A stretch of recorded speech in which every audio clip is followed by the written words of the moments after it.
The weekly sale of motorbikes in a showroom for the past 14 weeks given below. So 14 weeks கொடுத்துட்டாங்க. அப்போ நமக்கு இங்க n equals என்ன அப்படின்னு பார்த்தீங்கன்னா 14 which is an even number. கிளியரா? இப்போ நம்ம என்ன பண்ணிருக்கணும்? கொடுத்திருக்கிறத என்ன பண்ணணும்? ascending orderல எழுதணும். அதுதான் ரொம்ப முக்கியம்.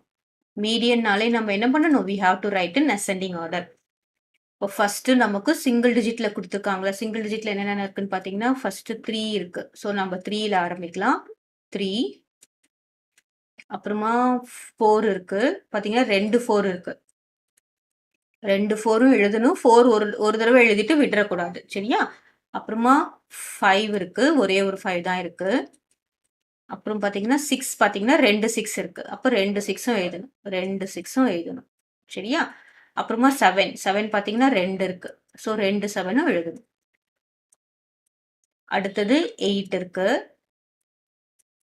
அப்புறமா 9 இல்ல 10 இருக்கு. 10 பார்த்தீங்கன்னா 2 இருக்கு. இங்க இருக்கிறத மிஸ் பண்ணிடாதீங்க. 10 2 இருக்கு. அப்புறம் 12 12 13 16.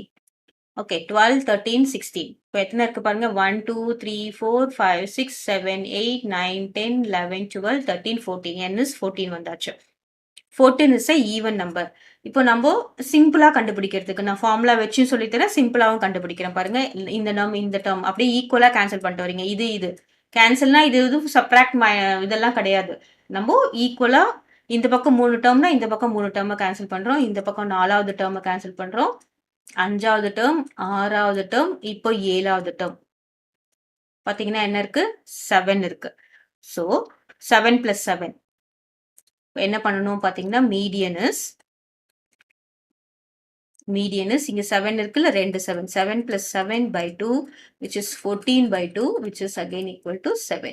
கிளியரா? இப்போ நம்ம ஃபார்முலா வச்சு எப்படி போடணும் அப்படின்னு பார்த்தோம்னா மீடியன் நமக்கு என்னது ஈவன் நம்பரா இருக்கிறதுனால நம்ம என்ன பண்ணணும் average of 1/2 of n/2 term plus n/2 + 1 term.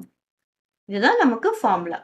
இப்போ half ஆஃப் n/2 என்னன்னு பார்த்தீங்கன்னா n is 14 right 14/2 term plus இங்க என்ன வரும் 14/2 + 1. கிளியரா? இப்போ half ஆஃப் 14/2 என்ன பார்த்தீங்கன்னா 7th டேர்ம் பிளஸ் இங்க என்ன வரும் 7 + 1 8th டேர்ம். இப்போ 7க்கும் 8க்கும் நம்ம ஆவரேஜ் கண்டுபிடிச்சிடக்கூடாது. 7க்கும் 8க்கும் ஆவரேஜ் கண்டுபிடிக்க கூடாது. 7th டேர்ம் 8th டேர்ம் போயிட்டு 1 2 3 4 5 6 இது 7th டேர்ம். இது என்னது 8th டேர்ம். அப்போ 7th டேர்ம் என்னது 7th term is 7 plus 8th term என்னது 7. So this is 7 plus 7 is 14. 14/2 which is again equal to 7. அப்போ median is 7. Median is 7. சரியா?